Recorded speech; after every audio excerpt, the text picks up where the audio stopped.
कि Saif society workers union जो situ से संबंधित है उसकी ओर से हमने 3 दिन पहले अगले चरण के आंदोलन का आगाज़ किया था और हमने यही कहा था कि जब तक 41 लोगों की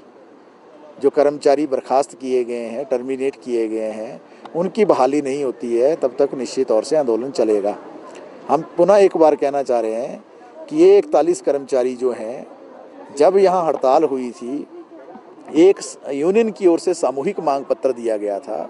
और 14 दिन के कानूनी नोटिस के बाद दिया गया था और उसमें जो भी विषय उठाए गए थे उन विषयों पर पिछले 3 साल से लेबर ऑफिस में भी उन विषयों को हम उठाते रहे थे, लेकिन कोई समाधान वहाँ नहीं हुआ। तो मजबूरन जो है कर्मचारियों को हड़ताल पर उतरना पड़ा था और एक वैधानिक रूप में, कानूनी रूप में, अनिवार्य तौर तरीकों के अनुसार और जो औद्योगिक विवाद अधिनियम 1947 है उसकी धारा 22 के तहत हमने हड़ताल का नोटिस दिया था। जिसके उपरांत जो है, जब हड़ताल 7वें दिन में थी तो उस समय जब समझौता हुआ तो स्वयं जो मेयर साहब हैं नगर निगम के, उन्होंने लिखित समझौता किया था जिसमें उन्होंने माना था कि 41 कर्मचारियों की जो बहाली कर दी जाएगी, जो सेवाएं उनकी बर्खास्त की गई हैं उनको बहाल कर दिया जाएगा। दूसरा विषय जो 4-9-14 पे स्केल सबको नहीं मिलता था, कैजुअल या आउटसोर्स वर्कर्स को या दूसरे वर्कर्स को, उनके लिए भी लागू कर दिया जाया था।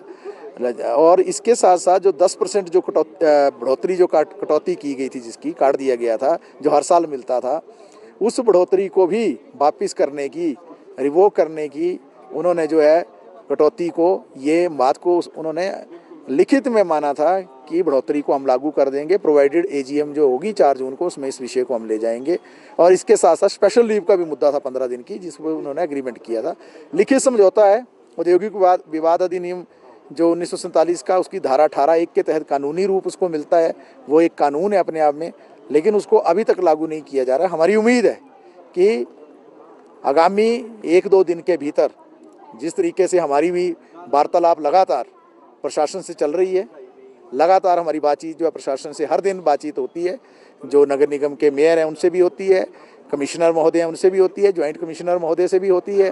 और जो डिप्टी मेयर और दूसरे अधिकारी हैं उनसे भी होती है। और हमें उम्मीद ये है कि बिल्कुल जल्द में,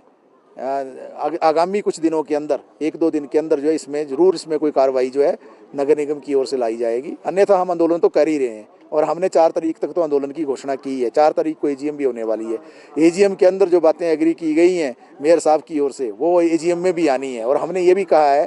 कि अगर जो है इन बातों को लागू नहीं किया गया और निष्कासन वापस नहीं हुआ, जो बर्खास्तगी है वो वापस नहीं हुई, जो कर्मचारी जिनके निकाले गए हैं, तो 4 तारीख को हम एक बड़े प्रदर्शन की ओर भी बढ़ेंगे, सचिवालय की ओर, जिसकी तैयारी भी हम कर रहे हैं। पर उम्मीद हमें ये है कि मेयर और कमिश्नर साहब इसमें हस्तक्षेप करेंगे और जो उन्होंने वायदा किया लिखित में, जो समझौता किया है और जिस तरीके का वो मौखिक रूप में वायदा कर रहे हैं लगातार, आज अखबारों के अंदर भी उन्होंने दिया, कल हाउस के अंदर भी ये विषय समर हिल के काउंसलर ने उठाया था और कुछ अन्य काउंसलर्स ने भी उठाया था, तो वहाँ भी उन्होंने जो है इस बात को कहा है कि हम इनकी जल्द ही बहाली करेंगे। कुछ प्रक्रिया उसकी चल रही है, तो उम्मीद है कि ये बहाली जल्द होगी। और जो है अगर ये सारा प्रक्रिया अगर इसी तरीके से स्टैंड स्टिल रहती है, बहाली नहीं होती है, तो निश्चित तौर से आंदोलन आगे बढ़ेगा। नहीं, देखिए, आपको स्वयं मालूम है, हम तो बिल्कुल शांतिपूर्वक तरीके से बाहर आंदोलन कर रहे थे, आप ही कवरेज कर रहे थे उन सारी चीज़ों की।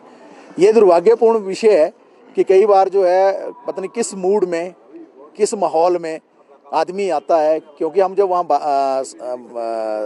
प्रदर्शन कर रहे थे, प्रोटेस्ट कर रहे थे, तो हमने तो इतने सारे काउंसलर्स अंदर गए, अधिकारी गए, किसी ने हमसे टकराव नहीं किया, कोई उस तरीके की बातचीत नहीं हुई।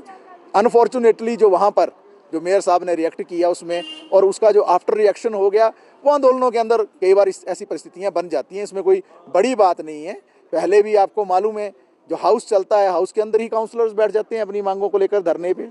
पट्टियाँ पकड़ के बैठ जाते हैं, तख्ते लेकर बैठ जाते हैं, प्लेकार्ड्स लेकर बैठ जाते हैं, नारेबाजी कर देते हैं।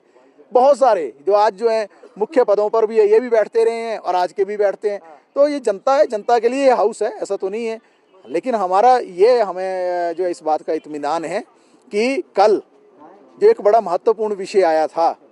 जो हमने आंदोलन किया, और उस आंदोलन में जो हम लगातार इस बात को कह रहे हैं, जो बहुत सारे लोगों को मालूम नहीं है, एक साजिश ये भी चल रही है लगातार कि सैफ सोसाइटी का निजीकरण किया जाए, आउटसोर्स किया जाए काम को। जो कल एक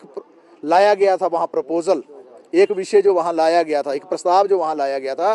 कि हम फेज वाइज 5 हिस्सों में बांटकर 7-7, 8-8 वार्डों को बांटकर जो है उसमें आउटसोर्स प्रणाली में वर्कर्स को भेज देंगे। तो हमारी चिंता तो यही है, शुरू से हम ये कह रहे हैं कि सहब सोसाइटी को खत्म करने की भी साजिश चल रही है, जो कल बेनकाब हुई, कल पूरी तरह से बेनकाब हुई वो हाउस के अंदर, क्योंकि वहां पर आउटसोर्स में करने का जब प्रस्ताव लाया गया, अच्छी बात है कि सारे काउंसलर्स ने उसका विरोध किया और सारे काउंसलर्स ने उसको पास नहीं होने दिया और ये कहा कि सैब का काम जिस तरीके से चल रहा है सैब सोसाइटी के अंतर्गत वैसा ही चलना चाहिए। तो आज अखबारों में रिपोर्ट हुआ है, वो लिखा गया है कि कल ये प्रस्ताव लाया गया था लेकिन ये प्रस्ताव पारित नहीं हुआ। और एक बार पुनः ये अखबारों में जो कमिश्नर साहब और दूसरे लोगों ने कहा है कि भाई इस मुद्दे को अब हम एजीएम में ले जाएंगे आउटसोर्स करने के सहब को। यही हमारी चिंता, शुरू से हम इस बात को कहते रहे हैं कि एक बहुत गंभीर साजिश है। तो अगर एजीएम के अंदर भी ऐसी कोई साजिश करने की कोशिश की गई तो निश्चित तौर से हमारा संघर्ष जारी, आने वाले समय में और ज़्यादा ही आगे बढ़ेगा।